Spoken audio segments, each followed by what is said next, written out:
दोस्तों, यह कहानी बहुत समय पहले के एक छोटे से गांव की है, जहां दो सच्चे दोस्त राम और श्याम रहते थे। उनका बचपन एक साथ बीता था और उनकी दोस्ती इतनी गहरी थी कि पूरे गांव में उनकी मिसाल दी जाती थी। लोग कहते थे कि राम और श्याम की दोस्ती कभी नहीं टूटेगी।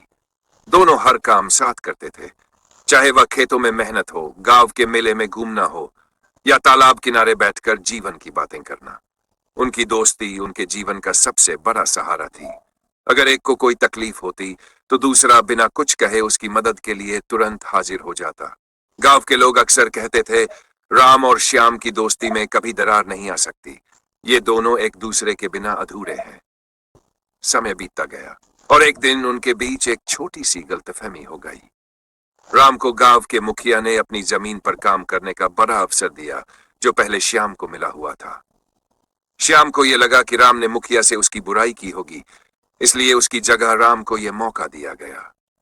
बिना किसी सफाई सुने श्याम ने राम से बात करना बंद कर दिया। धीरे धीरे उनके बीच दूरी बढ़ने लगी। राम को यह समझ नहीं आ रहा था कि श्याम उससे क्यों नाराज है।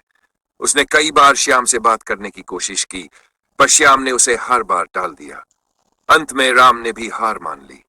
अब दोनों के बीच कभी न टूटने वाली दोस्ती एक गहरी दरार में बदल गई थी।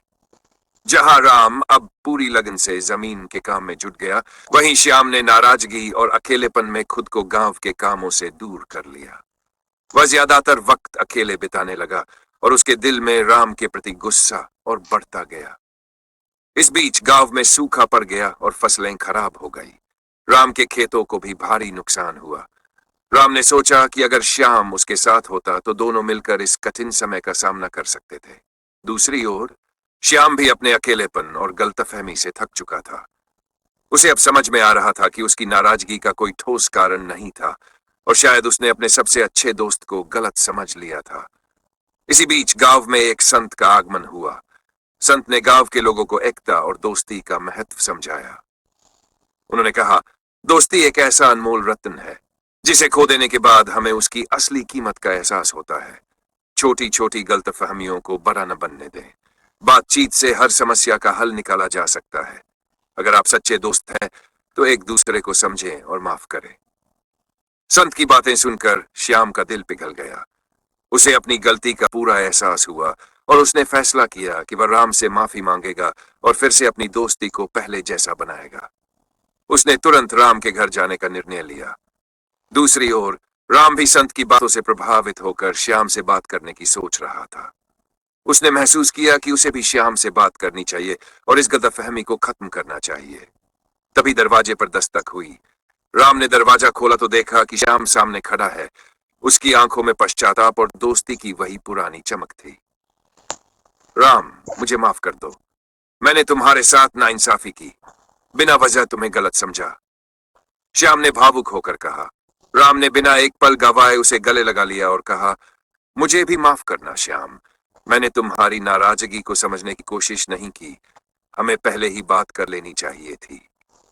दोनों दोस्तों की आंखों से आंसू बह रहे थे, लेकिन ये आंसू दुख के नहीं बल्कि खुशी और दोस्ती के थे।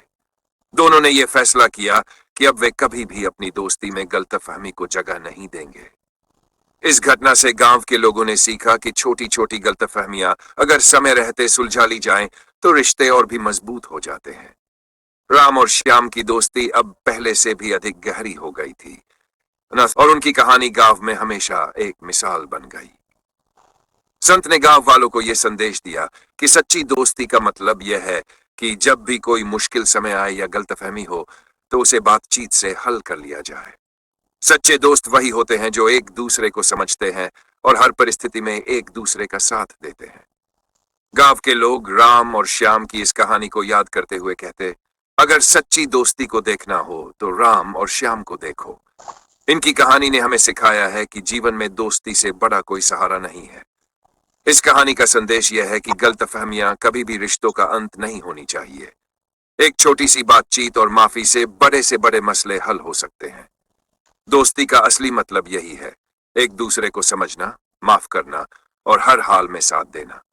इसलिए जीवन में किसी से भी दूर होने से पहले यह जरूर सोचना चाहिए कि कहीं हम अपनी गलतफहमी के कारण एक अनमोल रिश्ता तो नहीं खो रहे हैं।